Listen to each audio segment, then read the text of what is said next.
No news only views. दर्शकों, बहुत ऐसा मुद्दा सामने आ गया मध्य प्रदेश में। प्रमुख सचिव अनुराग जैन ने कहा वीडियो कॉन्फ्रेंसिंग में कि सीएम कहते हैं कि कोई भी कलेक्टर बगैर पैसे लिए काम नहीं करता और इस मुद्दे को लेकर जरूरी है कि बात की जाए। मुख्यमंत्री जी ने जिस तरह से कहा है और उन्होंने अपने मुख्य सचिव से कहा और वीडियो कॉन्फ्रेंसिंग के जरिए ये बात प्रदेश के हर कलेक्टर तक पहुंची। कोई कलेक्टर ने वीडियो कॉन्फ्रेंसिंग में इस बात को लेकर आपत्ति भी नहीं की, ये भी एक बड़ा सवाल है। हमारे साथ हैं सतीश तिवारी जी, जो कि सेवा दल के नगर अध्यक्ष हैं। तिवारी जी, इतना मुखर होके जब मुख्य सचिव ने कहा और सीएम की बात उन्होंने कही, तो लगता है कि बहुत निष्पक्ष और बहुत ही अच्छे तरीके से ये बात कलेक्टर्स के पास पहुंच गई होगी। मैं आपको धन्यवाद देता हूं कि आपने मुझे इस विषय के लिए अवसर दिया। एकदम ठीक बात है, बड़े मासूम हैं मोहन जी।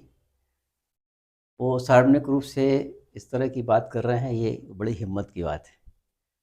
पर्ची से चुने गए हैं और जहाँ तक प्रशासनिक अनुभव या समझ की बात है, तो जिस स्तर की उनकी भाषा शैली है, जिस स्तर का वो टिप्पणियाँ करते हैं या प्रतिक्रियाएँ देते हैं, तो ये कोई बड़ी चूक नहीं है, ऐसा तो होता रहता है। अनुराग जी ने उस बात को आगे बढ़ा दिया, प्रेस उसमें कॉन्फ्रेंस में इस विषय की चर्चा कर ली और जैसा राजा वैसी प्रजा।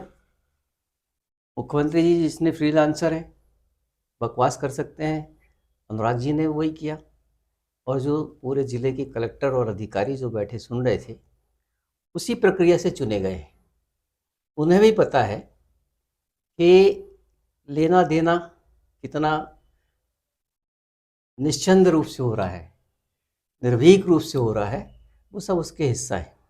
नहीं, इस बारे में हम आपसे कहें कि जब राजीव गांधी प्रधानमंत्री थे, उन्होंने भी दिल्ली से एक सिक्का लुढ़काओ तो वो पहुंच के आम आदमी तक केवल चवन्नी पहुंचती। ये भी एक बड़े साहस का काम था और निश्चित है कि मोहन यादव जी ने हालांकि खुद आम जनता से नहीं कहा, लेकिन अपने मुख्य सचिव से कह दिया।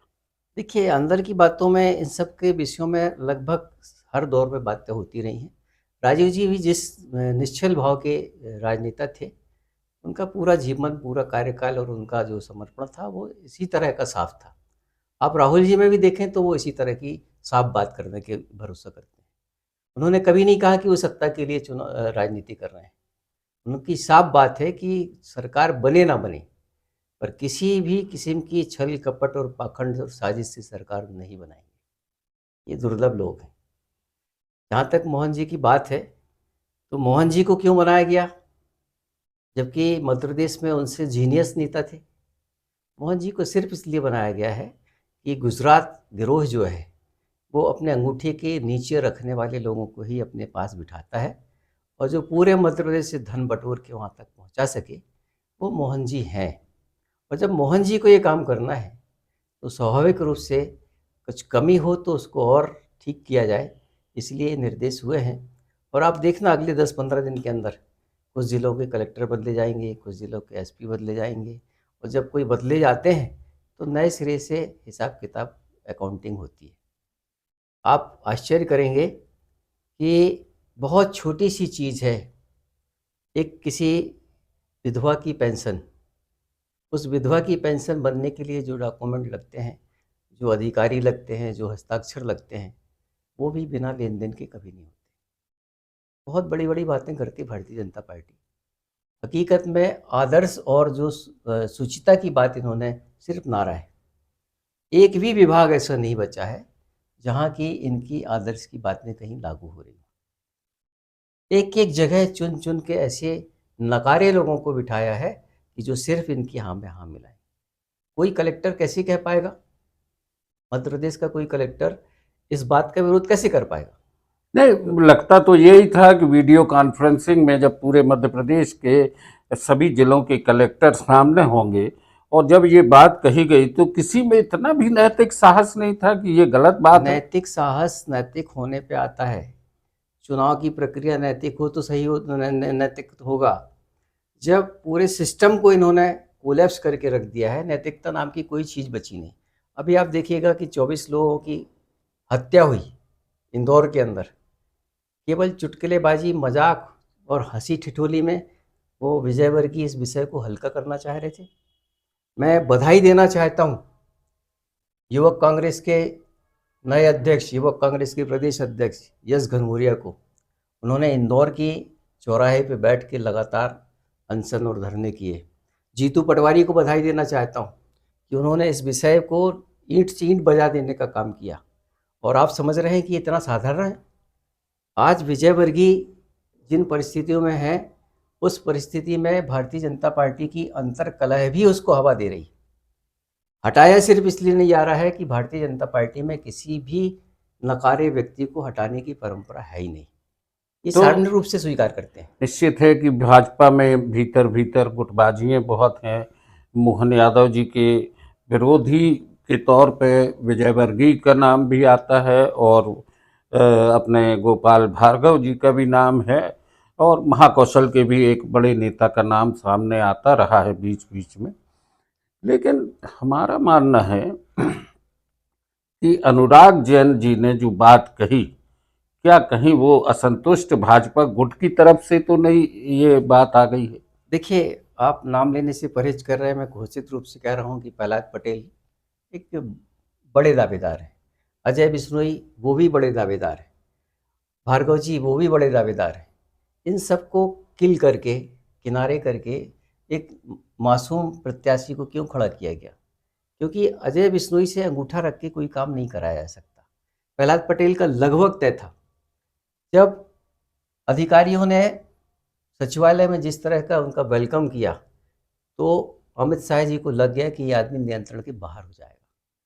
तो मिनटों में वो नाम बदला गया और पर्ची निकाली गई। जब पर्ची से निकाला हुआ एक अप्रत्याशित कैंडिडेट होगा, तो निश्चित रूप से वो उनकी चाबी से ही चलने वाला होगा। आज भी मध्य प्रदेश में प्रशासनिक व्यवस्थाएं जो हैं, वो गृह मंत्री भी हैं। अब आप कल्पना कीजिए कि एक गृह मंत्री मुख्यमंत्री होने के बाद भी कितने भयानक अपराध इस मध्य प्रदेश के अंदर बढ़ रहे हैं। कोई भी बैंक लुट जाए, किसी का शोरूम लुट जाए, किसी को कहीं से उठा के ले जाया जाए, कोई परहेज नहीं। रोज जबलपुर जैसे शहर में रोज हत्याएं हो रही। आज प्रशासन नाम पे जो चल रहा है कि कोई टीआई नहीं कह सकता कि उसके नियंत्रण में उसका जिला है, उसका क्षेत्र है। एसपी जबलपुर पूरी कोशिश कर रहे हैं कि इस व्यवस्था को ठीक किया जाए, पर हकीकत में कि भारतीय जनता पार्टी की आंतरिक राजनीति इस पूरे सिस्टम को प्रभावित करती है। अब लगातार बात कर रहे हैं, कांग्रेस के समय में भी लगभग कमोबेश ऐसी ही स्थितियों के बारे में चर्चा होती रही। आप कांग्रेस और इससे अगर कंपेयर करें, तो कांग्रेस के ज़माने में निश्चित था कि अगर कोई मिनिस्टर, कोई नेता, कोई कार्यकर्ता, कोई अधिकारी किसी तरह की किसी गतिविधि में लिप्त पाया जाए तो उसे सज़ा भी मिलती थी। विवेक डांड को याद करिएगा आप। जब हवाई अड्डे में ये शिकायत हुई कि विवेक डांड की शिकायतें प्रशासनिक गतिविधियों में गलत पाए जा रहे हैं, साहू जी अध्यक्ष थे जबलपुर जिले के। साहू जी उस स्वागत से दूर जाके बैठ गए। मुख्यमंत्री दिग्विजय सिंह ने उनसे कहा कि दादा क्या बात है? बोले आपका मुख्यमंत्री, आपका कलेक्टर हमारे और आपके बीच में दूरियां पैदा कर रहा है, ये बात सुनता नहीं है, ये आम आदमी के काम नहीं आता है। शाम को जब दिग्विजय सिंह भोपाल पहुंचे तो उनके ट्रांसफ़र का ऑर्डर निकल गया था। हमारे कांग्रेस के शासन में सिर्फ एक ज़रूरी बात थी, आम आदमी की बात हो या कांग्रेस के नेताओं की बात हो, प्रतिक्रिया तुरंत होती थी और उसका पनिशमेंट भी तय था। किसी अधिकारी की हिम्मत नहीं थी कि लीग के बाहर जाके किसी को कोई प्रताड़ित कर सके। आम जनता ने भूख न भय न भ्रष्टाचार, हम देंगे अच्छी सरकार, इस तरह के एक नारे को आत्मसात किया। और उस दौर में चूंकि कांग्रेस में भी बहुत सारी खामियां सामने आ रही थी, आम जनता उस समय भी परेशान थी। मुद्दों को लेके भी बात की जाए तो थाने जो हैं वो उनकी नीलामी होती थी, बिक रहे थे। थानों में पोस्टिंग अधिकारियों के कहने के अलावा नेताओं के कहने से होती थी। कमोबेश आज भी वही स्थिति देखने में आती है। श्रीमान जी, 15 साल, 20 साल, 25 साल पहले की जो आप बात कर रहे हैं, आप वो मीडिया जिसे भारतीय जनता पार्टी ने 11, 12, 13, 14 से लेकर अभी तक पूरी तरह से हाईजैक कर लिया।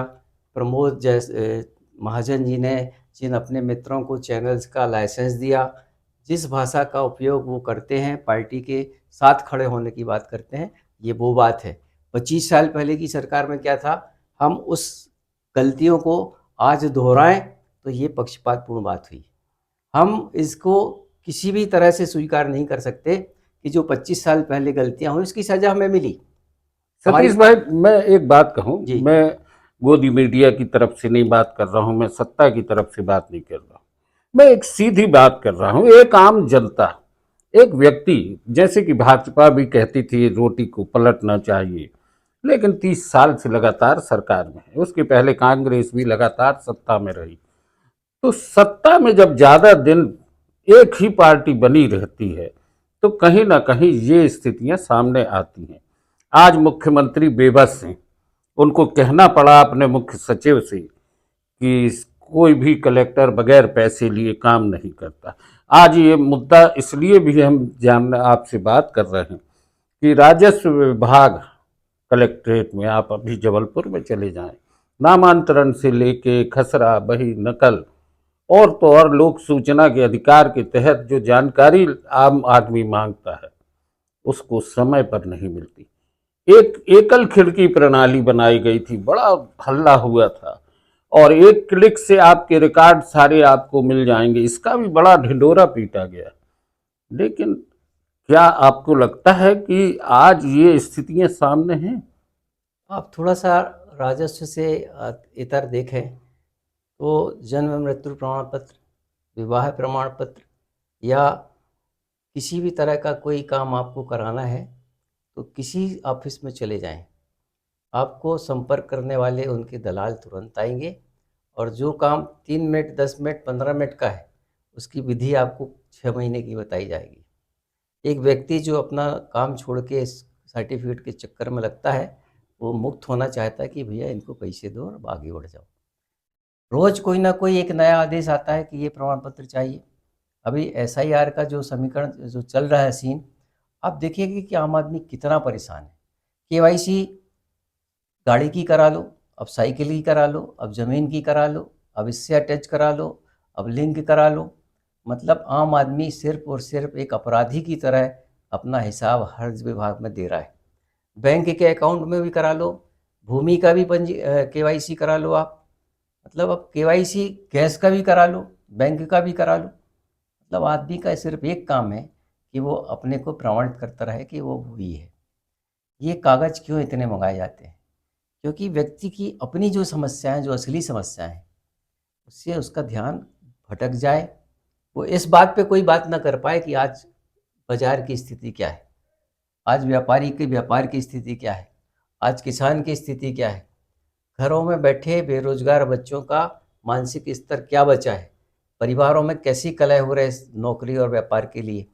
इन सब विषयों से दिमाग हटाने के लिए आप ये सब रोज़ रोज़ नए नए निर्देश दिए जाते हैं। जब मुख्यमंत्री जबलपुर आते हैं या किसी भी शहर में आते हैं तो एक पूरी तरह से छावनी होती है उनके आसपास, कोई आम आदमी व्यक्ति मिल भी नहीं सकता।